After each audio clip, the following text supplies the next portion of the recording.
ಇವತ್ತು ನಾವು first time news ಬಿಟ್ಟು ಎಂಟರ್ಟೈನ್ಮೆಂಟ್ ಬಗ್ಗೆ ನಾವು ಮಾತಾಡ್ತಾ ಇದ್ದೀವಿ. ರಾಮ ರಾಮ ರಾಮ ರಾಮ ರಾಮ ಎನ್ನಿರೋ.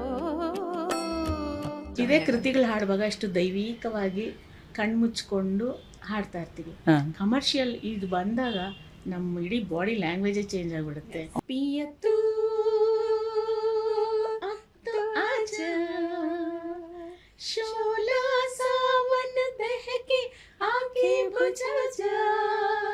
ರಿಯಾಲಿಟಿ ಶೋ ಮತ್ತು ಝೀ ಸರಿಗಮನಲ್ಲಿ ಇನ್ವಾಲ್ವ್ ಆಗಿದ್ದೀರಾ ಅಲ್ವಾ?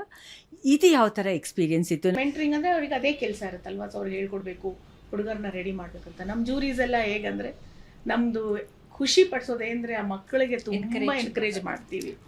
ನಗುವ ನಯನ ಮಧುರ ಮೌನ.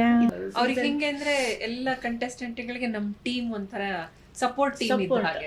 ನಾವು ಎದ್ದು ನಿಂತು ಸ್ಟ್ಯಾಂಡ್ ಓವೇಷನ್ ಕೊಟ್ರೆ ಅವ್ರಿಗೆ ಖುಷಿ, ಅವ್ರಿಗೆ ಫುಲ್ ಖುಷಿ ಆಗುತ್ತೆ. ಬಂದು ಎಲ್ಲ ನಮಸ್ಕಾರ ಮಾಡ್ತಾರೆ. ಎಂಜಾಯ್. ಅವ್ರಿಗೆ ಒಂಥರ ಸ್ಟ್ರೆಂತ್. ಮತ್ತೆ ನಮ್ಮ ಮಾರ್ಕ್ಸ್ ಮೇಲೆ ಅವ್ರಿಗೆ ಒಂಥರ ಕ್ಯೂರಿಯಾಸಿಟಿ, ಏನ್ ಮಾರ್ಕ್ಸ್ ಕೊಟ್ಬಿಡ್ತಾರೋ, ಏನ್ ಹಾಕ್ಬಿಡ್ತಾರೆ, ಯಾಕೆ ತುಂಬಾ ಇಂಪಾರ್ಟೆಂಟ್ ಇರುತ್ತೆ jury's marks. I met Guru sir.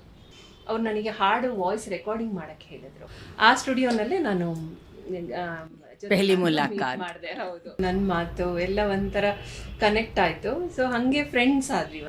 When Prasanna ವೆಂಕಟದಾಸರು proposal ಬಂದಾಗ ಐ ವಾಸ್ ವೆರಿ ಸ್ಕೆಪ್ಟಿಕಲ್. ಯಾಕಂದ್ರೆ ನನಗೆ ಸಂಗೀತ ಬಿಟ್ಟು ಆಕ್ಟಿಂಗ್ ಬಗ್ಗೆ ಏನೂ ಐಡಿಯಾ ಇರಲಿಲ್ಲ. And it was grand success.